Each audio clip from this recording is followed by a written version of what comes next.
রমাদানে যারা ক্ষমা করাতে পারেনি তারা হতভাগা। এই রমাদান মাস পেল অথচ আমরা ক্ষমা আল্লাহর কাছে ক্ষমা চাইতে পারিনি, ক্ষমা করাইতে পারিনি। আমরা সত্যি কি হতভাগা নই? অবশ্যই। এটা তো একটা হাদিসের অংশ।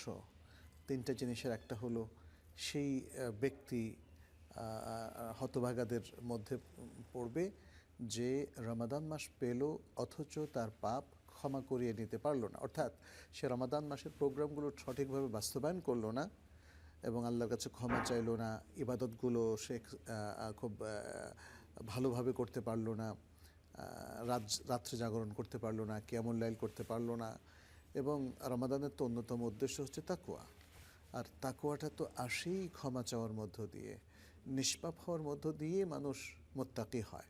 তা না হলে তো মানুষের পাপের পাল্লা এত ভারী যে সেই পাপের পাল্লাটা যদি সে খালি করতে না পারে তাহলে কিন্তু তার মুত্তাকি হওয়ার ইচ্ছা এবং অভিলাষ কোনো দিনই পূর্ণ হবে না। এটা আসলে সত্যিকার অর্থেই বলা হয়েছে যে দুর্ভাগা সেই ব্যক্তি। এত বিশাল উপলক্ষ রমাদান করিম, তাই না?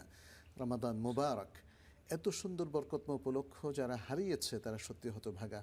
মূলত যাতে মুসলিম উম্মার কেউই রমাদানের গুরুত্বপূর্ণ সময়টাকে অবহেলা না করে এবং তারা